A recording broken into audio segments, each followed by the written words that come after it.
All right, guys, we are here at Meet the Fleet. So, what does that mean? Well, we've been very lucky that a few of these boats are actually Marine Patrol boats. So, we have the Marine Patrol unit for this area. We also have Ohio Department of Natural Resources and the United States Coast Guard that have generously brought their vessels and their time, spending their time over here with us. So, we're going to give you guys kind of a sneak peek at what we really have here. And I'm going to bring you right over here and give our microphone over to my new friend Ryan. So Ryan, thank you for being willing to kind of showcase the vessel, bring it over. Tell us about the Marine Patrol Port Clinton and the position that you guys play here in the area. Okay, so we run off of two grants, one through the Ohio Department of Natural Resources. They fund our ODNR portion of it, which is the city of Port Clinton and Portage River and out in the lake a bit. Then we also run off a federal grant, which is Operation Stone Garden, which allows us to go all the way out to the border and all the way to the Lucas County line. Wow, so your parameters are from basically county line to county line, all from the land all the way out to the border. Okay, gotcha. And some of the main things that you guys are out there looking for? When we're running our ODNR, we're looking for violations, safety things, wake violations, safety equipment violations, just trying to make sure everybody is safe and having a good time. So you are essentially writing tickets to misbehaved boaters, right? So making sure that they have all of their Coast Guard requirements. These are the guys that you are looking for, folks. When you're out there and you're getting started and kicking off the boating season, make sure that you have all of your safety gear. So depending on your vessel size, that safety gear changes. And these are the guys that are gonna hold you accountable. So have your safety gear, make sure your flares are up to date, not expired, right? Absolutely. All of that fun stuff. So tell us about this boat. So this is a Mission Marine 288 catamaran. It's 28 feet long, 11.5 feet wide. It's powered by twin Suzuki outboard 350s. We use this boat for everything.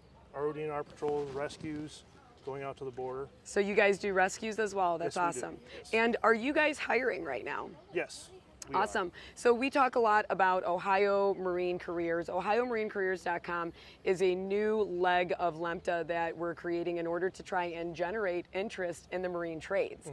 And that's something that we realize has been severely lacking, certainly kind of going into, after the pandemic and things like that, the workforce and workforce development has really changed and evolved. How would folks find you guys and how to hire, or basically how to apply for some of the positions you're hiring for? So you could either call our non-emergency number, it's 419-734-3121, or you could go to the cityofportclinton.org website and click on our link and it'll direct you right to it. Awesome. I mean, it sounds like a fun job, right? It is. It's You're a lot of saving fun. lives, writing a couple tickets to misbehaved boaters, helping people out, probably Absolutely. answering questions a lot. Absolutely. Well, we appreciate your service and all the work that you do. Thank you guys so much, and we're going to continue and carry on over to some of the people that fund you, right? Right. Awesome. Thank you so Thank you. much. All right, guys. So follow me, folks. We're going to head over here to the Ohio Department of Natural Resources, and we will see what they have in store for us. So look at this beautiful vessel. So I'm going to hand the mic over to which one of you guys would. All right. So tell us a little bit about yourselves and about this boat and Ohio Department of Natural Resources and some of the different roles that you guys play on Lake Erie. All right, well, my name's Jeff Keller. This is Mike Green. We're out of the Sandusky Watercraft office. Primary responsibilities is, patrolling Lake Erie. A lot of people ask, what do you do out there? Right. And the easiest way to say it is what state troopers do for cars, we do for boats. They do, cars, car law, crashes. We do boats, boat law, boat crashes and stuff like that. That's the enforcement side. Then we do a lot of education too, so boating education classes, teaching marine patrols like the fellows you just talked to last there. Show them how to do our job, taking what they know from land and moving it onto the water. Constantly looking for more people. I think we're doing a couple academies a year, so if anybody's interested in, a job opportunity. Yeah, how do they find that? I believe it's careers.ohio.org. Careers.ohio.org. Got it. Okay, very good. Yep. And a couple times a year, just, I think you can go on there and sign up for alerts or whatnot, and they'll give you How long does the academy last?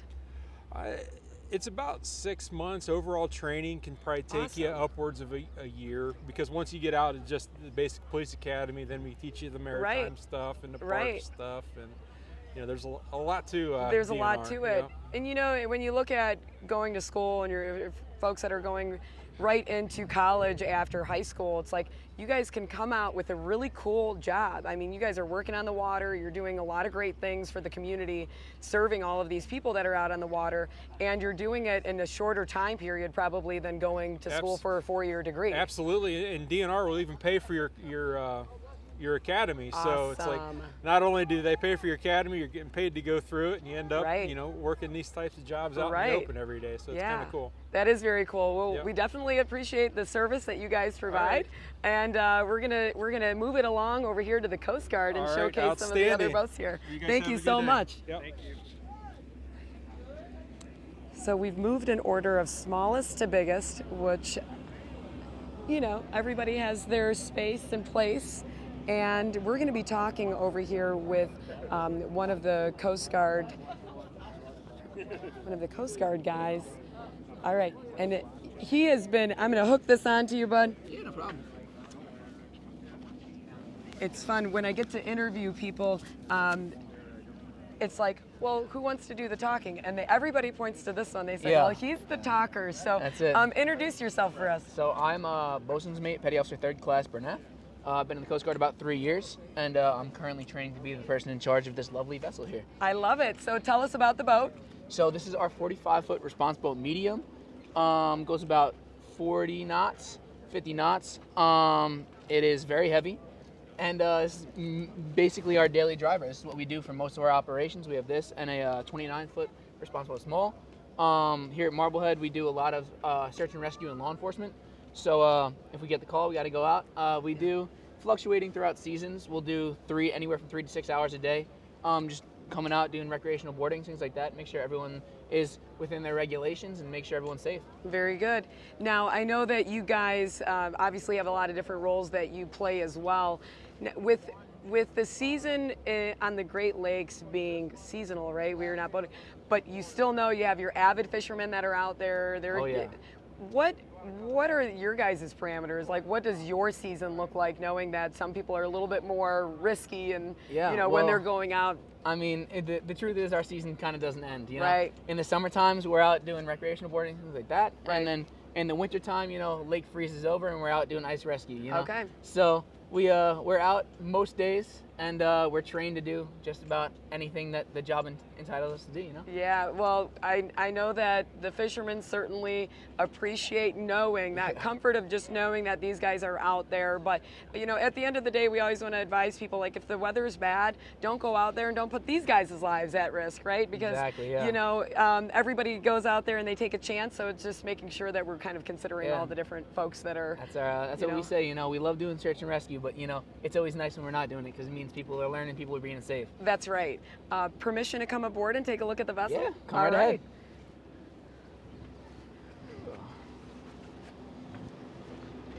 Thank you.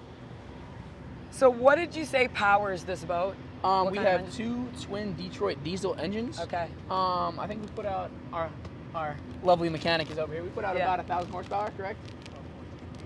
Okay, wow. 1,400 horsepower, yeah. So, engines get run very hard, and we're always doing Yeah. maintenance on them. But Yeah. this is our right here. This is where we do all of our operations. This is where we do all our tows. This is where we save. This is where we do everything. So, Yeah, this is a very big deck that you guys have here. A lot of operating room.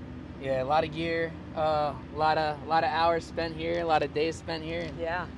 that's it. And these boats become almost like this extension of yourself, right? Yeah, Like, yeah. this is your home away from home. Exactly, yeah. What the way we work, our schedules that we work at a firehouse, so we'll sleep at the station 2 and 3 days at a time. So it really is our home away from Yeah. home. Being younger, I don't really have a family yet, but some of these older guys, they got kids, they got wives, and being away from them for that long, it could be a little rough. I love how he said older guys. You guys didn't flinch either, too, so they just owned it, right?